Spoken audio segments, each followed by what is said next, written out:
Let's spend some time now discussing the concept of health. So what exactly is health? You might be surprised when I say that the definition of health itself differs by culture.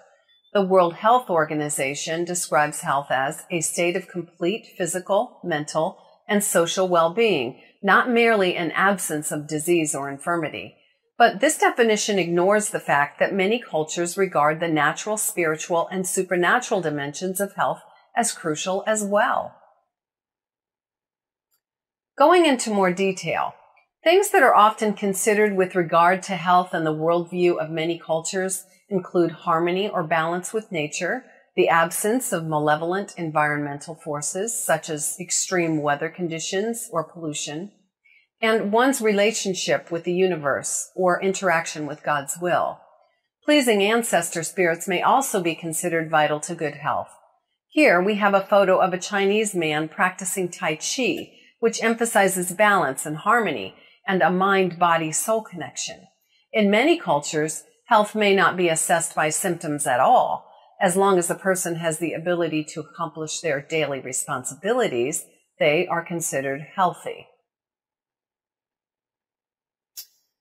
As health is defined culturally, so are the characteristics identified with health. Physical attributes most commonly associated with well-being include general physical attributes, body functions, sleep patterns, energy levels, and behavior. Generally, those around us informally assess our physical attributes. People may look at skin color, weight maintenance, and one's hair. Cultures vary in what is acceptable, however.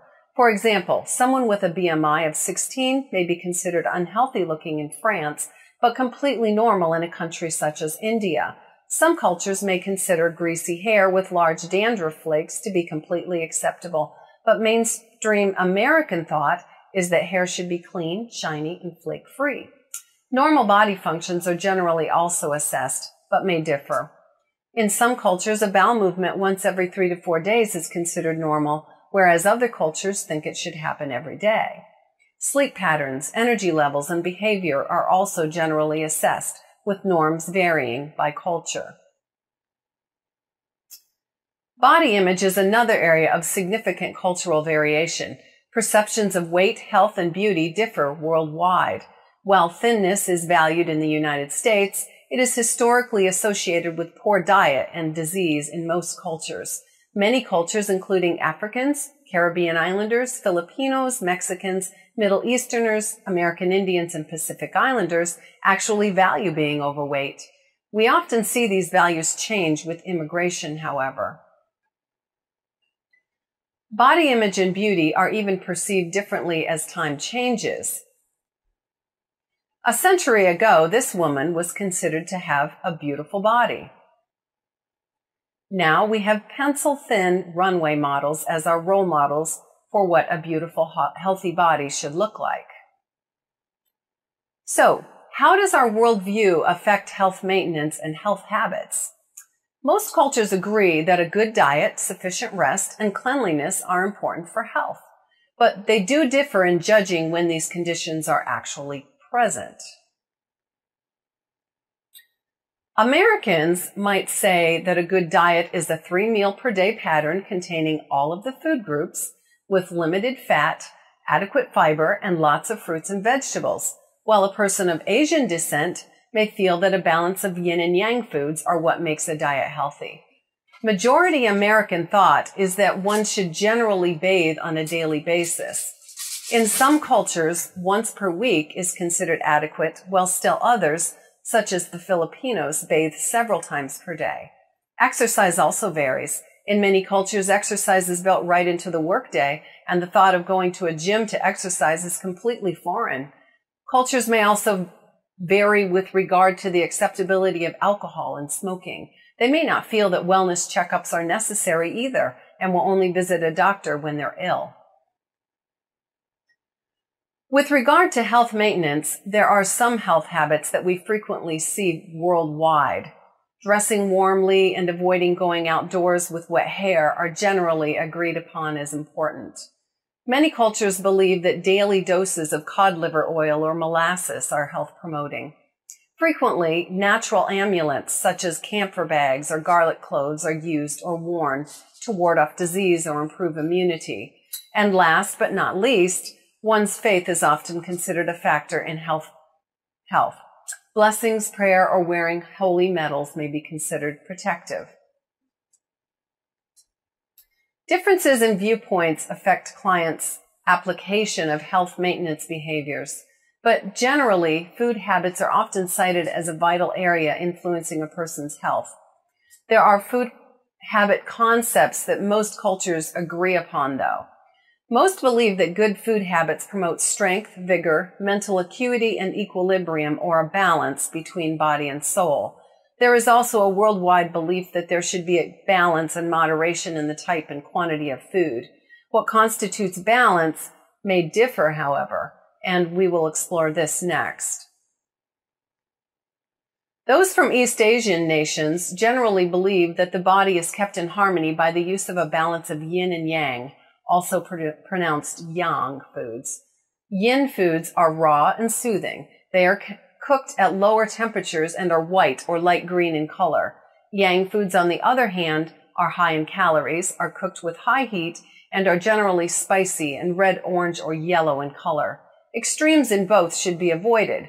Staples such as rice are considered neutral and therefore are balanced in themselves. Another system balances hot and cold foods. This concept comes from ancient Greek humoral medicine, where air is associated with cold, earth with dry, fire with hot, and water with moisture. These are considered to be associated with 4 body humors. Hot and moist are associated with blood, cold and moist with phlegm, hot and dry with yellow and green bile, and cold and dry with black bile. The hot-cold system is used in the Middle East, parts of Latin America, the Philippines, and India. Hot and cold aspects of food, such as taste, preparation method, and even proximity to the sun, are all taken into account. The diet is also balanced to account for personal constitution and weather.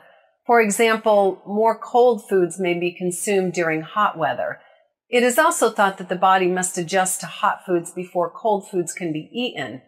A hot-cold balanced diet is thought to lead to a natural world balance and spiritual harmony.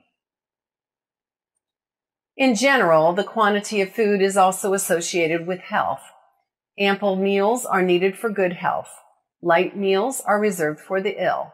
A hearty appetite indicates good health, and a poor appetite may indicate ill health.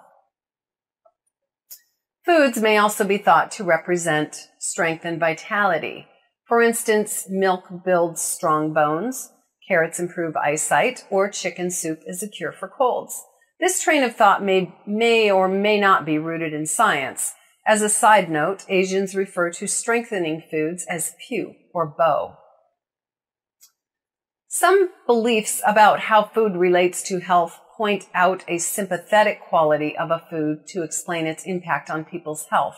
A food that looks like a human body part or organ is believed to affect the part it resembles, and some physical trait will be imparted to the person who ingests that food. For example, eating walnuts will help the brain. This approach takes literally the term, "you are what you eat." Properties of food are also thought to be incorporated into physical traits. For example, Italians drink red wine to improve their blood. American women use gelatin, which is derived from animal hooves, to strengthen fingernails, and both Asians and Americans use ginseng, the root of which resembles a human figure, to increase strength and stamina. I just thought that I would throw these photos in for fun. They are photos of real vegetables that another Mansfield University nutrition instructor found in her garden. Perhaps one might think that eating the intertwined carrots might lead to a better love life.